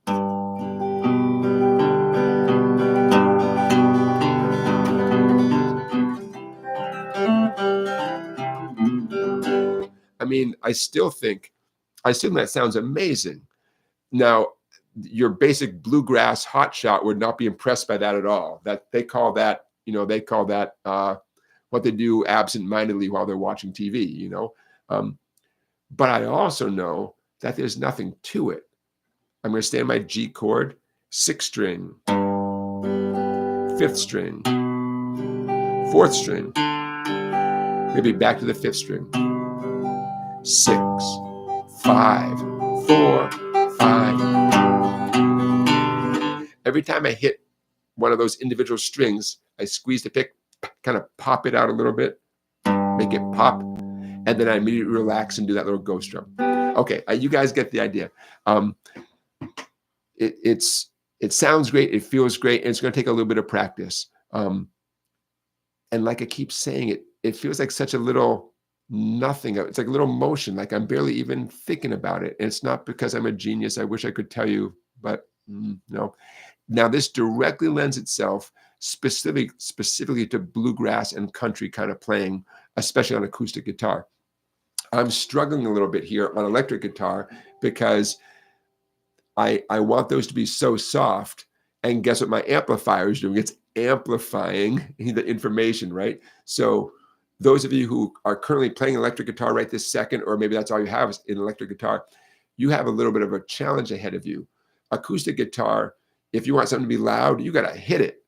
If you want something to be soft, just relax a little bit to be soft. But you can be very deliberate on acoustic guitar and make very clear decisions. This is going to be loud. This is going to be soft. Because of the amplification process, at least I personally find it a little bit tricky to go from loud to soft on electric guitar back and forth because the amplifier wants everything to be relatively loud, but no excuses. I just want to mention that it's a little bit different on electric versus acoustic. Okay. Now we got a few more minutes here. Let's talk about this twist and shout exercise. I don't know about other guitar teachers, but twist and shout as recorded by the Beatles in the key of D, in the key of D delta, is an extremely useful teaching tool. The Isley Brothers version is a little bit cooler. The original version is, I think it's a cooler version of it, but we all seem to know the Beatles version, and they do a great version, obviously. As a guitar teacher, I find myself using twist and shout a lot because it's so repetitive. D, D, G, G, A, D, D, G, G, A. 3 easy chords that essentially repeat over and over again. The only big change is when they do that cool harmonizing thing, it stays in the A chord. The other part of twist and shout, right? Then it's just staying on the A chord. The rest of the song, D, D, G, G, A. Okay, so what is the relevance for us at the moment? I thought you'd never ask. Okay, those of you who feel inclined to learn the names of the notes in the fretboard, let's use twist and shout as an opportunity to do that. And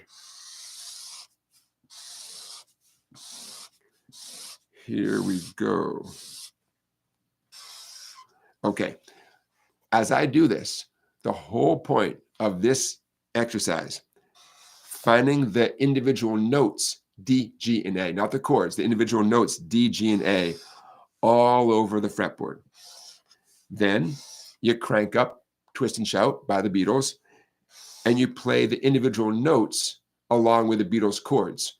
D, D, G, G, A, D, D, D, D, D, D, D, D, D, G, G, A. And I think, number one, it's just plain fun. And number two, you're going to be extremely familiar with all the D's, G's, and A's all over your fretboard. And keep in mind, as long as you can identify some notes on the fretboard quickly, you can identify the neighboring notes, right? Just think of the alphabet. If you know where A is, B has to be close by, right? It has to be, you know, that's where I'm coming from. Okay, so what I'm going to do here is 5th fret, D, G, A. Okay, check this out. And again, those of you who have the ability to do a screen grab, now is the time to do it. I can put this, can I put, yeah, I can put this in the description of the video when I timestamp it tomorrow morning, but just take a good look right now, okay? That is a vertical diagram of your guitar neck. There's the skinny E string. That's why I made it a lowercase e right up there. There's the fat E string over there, okay? Right, vertical guitar diagram. That 5 stands for 5th fret. D, D, G, G, A, D, D, G, G, A. You do that for the length of the song, whatever, 3 minutes, however long Twist and Shout is, you're going to get extremely comfortable with finding D, G, and A for the rest of your life, right? And what is that going to sound like? It's going to sound like...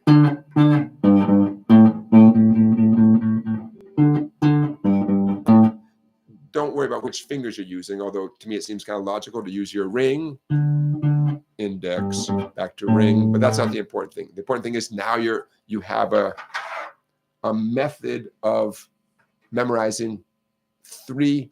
Remember, there's only 12 notes. You got 3 of them memorized right there, you know, and that's a great start. Okay, now check this out.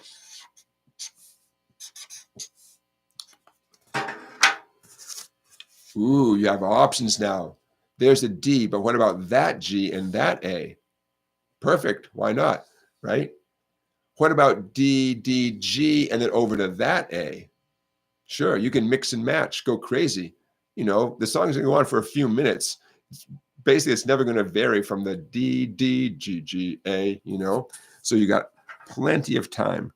I'm gonna twist and shout.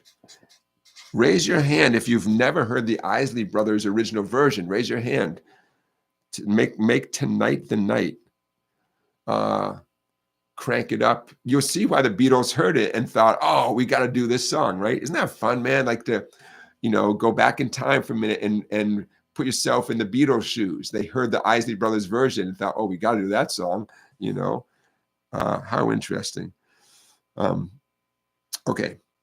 D, D, G, G, A. What I'm writing right there is not very sophisticated, but that's a quick little reminder of what's at the heart of the tune. D, D, G, G, A, okay? Now, don't go away. We're not done by a long shot. What about over on the skinny strings, right? D, G, G, A. Okay, easy peasy. right? D, D, D, G. Oh, technically, open strings. For those of you who only have one hand, I'm sorry for your loss. D to that G, over to that A.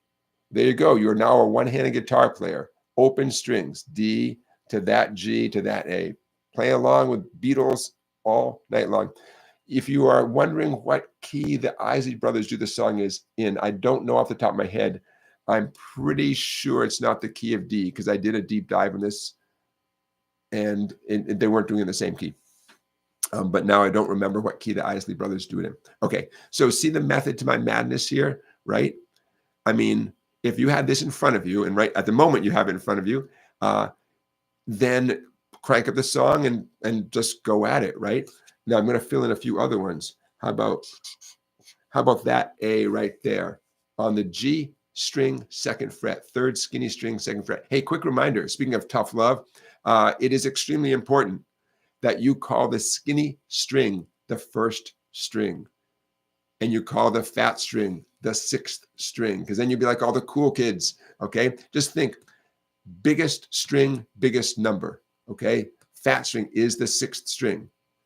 Skinny string is the 1st string. This is non-negotiable, okay? But now you know. There you go. Okay. How about that one, G, A. How about this one here? Okay. And 7. Okay. I just wrote down that D. The 3rd skinny string, 7th fret. So you could do that D back to that G up to that A. Okay, you guys get the idea, right? So now this actual image is going to be a little bit hard for me to put in the description of this video, but you know what I can do? I can do the horizontal tab, right? And just put the names above each thing, you know? There you go. A twist and shout exercise to help you identify 3 notes all over the guitar, and just to whet your appetite, because it's just the tip of the iceberg. You know, there's 12 notes in music. These are 3 of them, right? Okay. Any A note. Right now I'm talking about the fat 6th string A on the 5th fret. 2 frets higher is B. As long as you can find A, you automatically know where B is. There's your 4th note, right? How about D? Any D that I wrote down here, same string, 2 frets higher is E. E is an echo, okay? So as long as you can find D, you can find every E on the guitar. See how this is an investment in your future, right? Now, it takes a little time, but twist and shout. Man, you do twist and shout for a couple practice sessions over the course of a week doing this, you're going to feel extremely comfortable with D's, G's, and A's. And then just quiz yourself. Find an A, and I mean, up 2 frets is B. There you go. You know? How about this? Find any G, G like golf. Backwards 2 frets is F. Any G backwards 2 frets is F. Okay? So this is a good time for me to point out that it's good enough to be able to figure something out if you have a minute to think about it. You do not have to know the name of every note the second you press your finger on it. Or I should say, don't stress out about that. That's not, let's start with knowing where D is, by heart, say, right? And then understanding that 2 frets higher is E. That's great. If you understand that, I mean, that means you understand how the guitar works. Even if it takes you a minute to think about it, but you get there eventually, that's awesome. That's awesome. You don't have to know the name of every note all over the fretboard instantly without a moment's thought. If that is your goal, great. I would never discourage someone from that. That's great. But I just don't want you to beat yourself up and think that you're not making musical progress just because you don't know the name of 6 on the D string off the top of your head, right? That's I always like to point out to people who are kind of beating themselves up and say, I don't know this, I don't know this. Say, look, even if you knew the name of every note, would it make an F chord easier? Would it make a bar chord easier? Would it make playing a good old Chuck Berry shuffle pattern, would it make that physically easier? It wouldn't make any of those things easier. It's nice to know, but I mean, you still got plenty of other interesting, valuable musical challenges that don't directly relate to if you know the name of every note. Having said that, of course, if that's where your mind is at and you want to be that person who can name everything pretty darn quickly, that's awesome. That's awesome. But don't beat yourself up if you don't know that stuff, you know? Okay, you guys get the idea. Crank up, twist and shout, nice and loud. Play those D's, G's, and A's. Have fun with it. And know that you are investing in your future, man. If you know where A is, then you definitely can figure out where B is, you know? Okay, you guys get the idea. Thank you, thank you, thank you. Rock Lobster says, I've got the notes of an A scale down pat. Yeah. Well, an A scale, even though twist and shout technically is in the key of D, the A scale contains A, of course, and it contains D.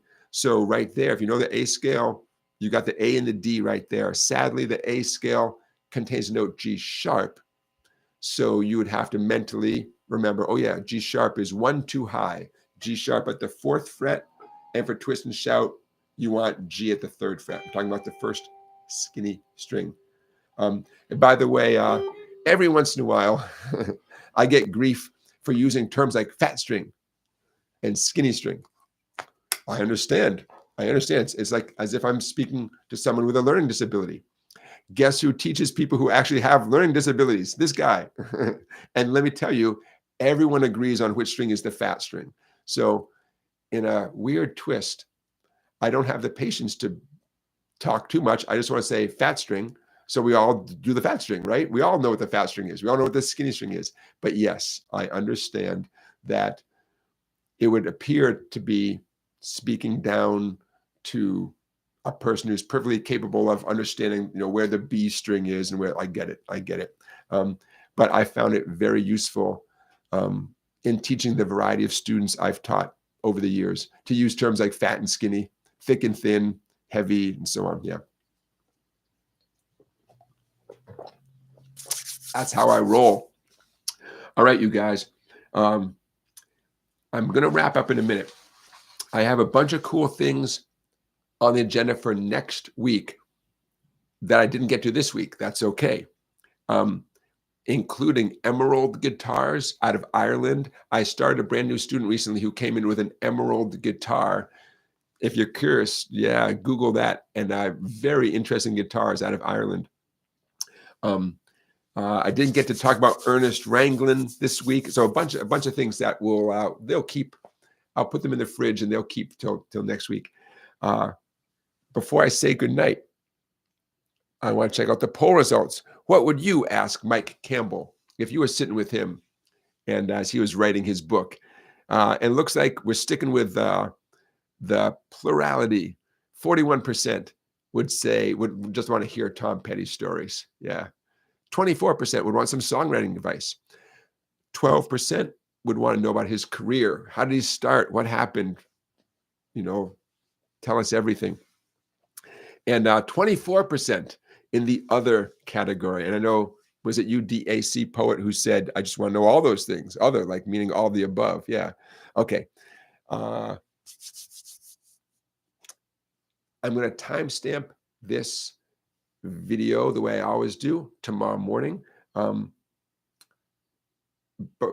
when we wrap up in a minute, I'm going to put a bunch of links in the description of this video that you might find interesting, including links to 5 of the 50 global guitar greats from Songlines magazine, including Paco Peña from Spain, Manitas de Plata, also from Spain, Diblo de Bala from Congo, Mother May Bell Carter from the USA, and Bombino from Nigeria.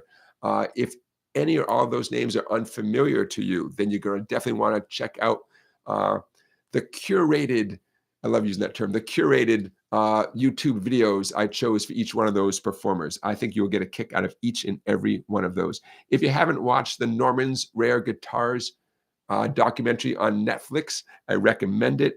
Those of you who are Netflix watchers, Norman's Rare Guitars, famous California guitar store, very cool documentary.